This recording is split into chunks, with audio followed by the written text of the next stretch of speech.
नाम रहुआ देखा तनी भोजपुरिया बिहार न्यूज और हम बानी रजनी। सभी हमनी के बानी सन उत्तर प्रदेश के जिला कुशीनगर। यहाँ एगो मोहम्मद शफीक जी बानी, यहाँ के एगो इलेक्ट्रिक साइकिल के मतलब अपना आविष्कार कर दिले बानी। ई रेंजर साइकिल है और यहाँ के अपना टेक्नोलॉजी से अपना से करा के बना के खूब बढ़िया इलेक्ट्रिकल साइकिल बना दिले बानी। बैटरी पर बहुत अच्छा चलता।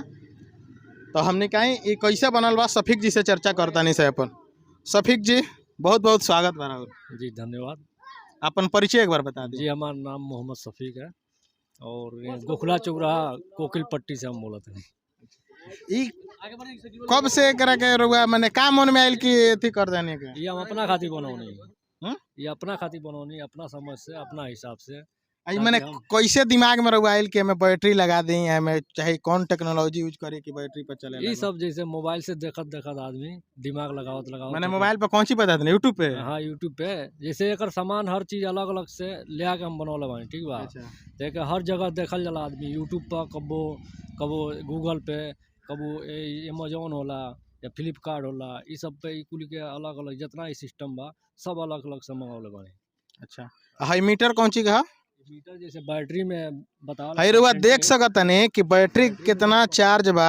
ये देखिए एकदम बिल्कुल में दिखाई देत हो। रुआ डिस्प्ले लाग गइल बा।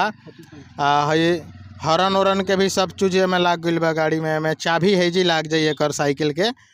और अभी स्टार्ट करे में यहाँ के और चला के ट्राई करे, फिर एक बाद हमनियो करा के चलाए। सब थोड़ा सा एकरा के ट्राई करके दिखाई शफीक जी तो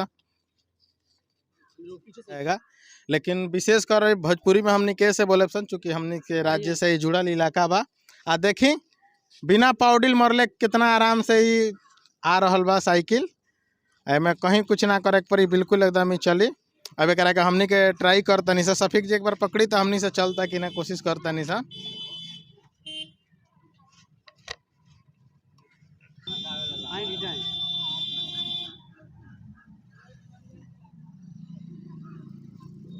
बिल्कुल ई रिक्शा के जैसे चलता। आई लाइट वाइट के में सब सुविधा बा। आई एक बार चार्ज हुई तो कितना किलोमीटर चली? एक बार चार्ज भइला में थोड़ा सा सामने आ जाए कि दर्शक के सामने। एक बार चार्ज हुई तो 50 किलोमीटर चल रही। आई पौडिल ओडिल तब निकाल दे बरुआ एक? नहीं पौडिल नहीं निकाला। वैसे कि अगर जो ऐसे ज़्यादा हमें चला हुआ तो पौडिल भी इस्तेमाल कर सकल जा। अच्छा ऐसे ज़्यादा मतलब हमें ऑप्शन बा तो रुआ देख सकता नहीं। हमें ऑप्शन भी बा कि अगर बैटरी अचानक से चार्ज खत्म हो गई, चाहे कोनो प्रॉब्लम आ गई तो रुआ पौडिल चला सकता नहीं आराम से।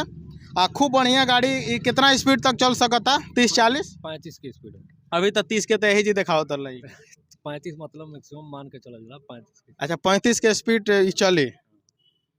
35 का आई अभी तो और बनाए बर आप तो सक्सेस हो गई भाई, सफल हो गई ना। ये के हमें जरूरत ना है भाई, जैसे हमें जितना जरूरत है हम बनावेंगे। तो अब जैसे मान ली हम ही कहनी के करा के दे दी, हम लेते जाता नहीं तो फिर नहीं। जैसे एक कीमत मिल जाए तो आदमी देखी का कीमत बा एकर? एक 32,000 हमारा खर्चा लग गया बनावे में। ये साइकिल के बनावे में मात्र 32,000 रुपया के खर्च। 32,000 तो रुपया। अब तो रुआ बना सकता नहीं। अब तो रुआ अलग से आराम से परचेज हो, लोग परचेज करी, लोग खरीदी, रुआ सेल कर सकता नहीं। सेल कर सकता नहीं, मगर हमें एक बिजनेस कैले के पैसा वैसा नहीं बा। एमे हम ज्यादा चॉइस नहीं की देले। चलिए एगो हमने के बुजुर्ग आदमी का चढ़ा जाए। अच्छा ये तो आसान बा। बहुत बढ़िया ये साइकिल भाई देख सकता नहीं। रेंजर साइकिल बा। हालांकि साइकिल तो महंगा ऊपर के साइकिल हुई। अच्छा ये कितना का? खाली साइकिल 62। खाली साइकिल 6200 रुपया के। और ऊपर खर्चा रुआ कर दिला बनी? ऊपर खर्चा ये सब मिला जुला के साइकिल के साथ मैंने 32,000। 32,000 रुपया। अच्छा मैं बैटरी कितना वोल्ट के बा? बैटरी बा 36 वोल्ट के, 20 एम्पियर के बैटरी बा। 20 एम्पियर के बैटरी। और बाद हो जो एगो एथी लागल बा प्लेट ट्रांसफार्मर, चार्जर है, इंडिकेटर बा में। अच्छा ये चार्ज कहाँ से हो? अगर चार्ज करे को कि मान लेते करा कहाँ से कल जी प्लग बा? अरे देख सकता नहीं कि प्लग उलग सब कुछ बा में। एजी से ही चार्जिंग हो जाए। और देखिए थोड़ा सा करके दिखाई बैटरी के। बैटरी में बा मतलब एक सीट के थी में दाबल बा। में कोई आदमी बैठ सकता? 2 आदमी आराम से चलला, खूब आराम से 2 आदमी। तो में तेल पेट्रोल कुछ के काम नहीं है। आराम से चार्ज करी आ मजे से चली। ये महाराज जी का सोच के बना देनी? मन में आइडिया ही कहाँ से आ गई? मन में आइडिया ऐसा ही जैसे रात में आदमी सुतेला मोबाइल वाल देखेला तो ये सब देखते देखते आदमी कितना दिन में बना देला बनी? एक बनौले बानी। बनावे में हमें ज़्यादा टाइम लगल बा। ऐसे कि धीरे धीरे सामान मंगनी, ये सोचे में आवे कि का जने सक्सेस होई कि ना होई। लेकिन आज तो सक्सेस हो गई, आज तो रुआ सफल हो गई। हाँ सफल बा, सही हुआ।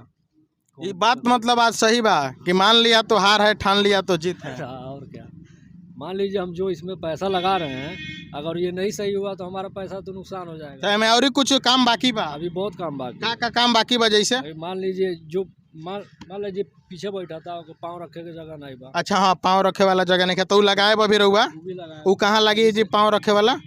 ये लगावल जा सकेला ऐसे, उसे हमें दिक्कत अच्छा, नहीं ओकरा बाद और कुछ में होता। का लगावे के बा? और जैसे है कि बैटरी चार्ज में ज़्यादा टाइम लगा था, 8 घंटा तो लग जाता, तो के हिसाब से बना होगा कि 2-4 घंटा में चार्ज हो जाए। बैटरी चार्ज करे में 8 घंटा लग जाता, तो मतलब अभी रहुआ हिसाब से ही प्रॉब्लम बा एकरा के, रहुआ मतलब ऐसा करे के बा कि 2-3 घंटा में चार्ज हो घंटा में जाए, चार्ज हो जाए, जैसे जैसे ही रिक्शा 2-3 घंटा में चार्ज हो जाला। हाँ वैसे बना होगा के। तो ओकरा खातिर मैंने चलता रहा और जारी बा, प्रयास जारी बा, कोशिश कर रहा बानी। हाँ ऐसे तो एक पैक उक नहीं कैले अभी। अच्छा, उ सब अगर हो जाई तो पैक कर दे, तब पैक करबे के। आ ओकरा बाद अगर केहू रुआ से मतलब ई कहे कि ना इहे साइकिल हमरा के दे दी रहुआ, तो ओकरा के दे सकता नहीं? देखल जाए जैसे एकर कीमत मजदूरी हमार निकल जाई तो दिया सकेला।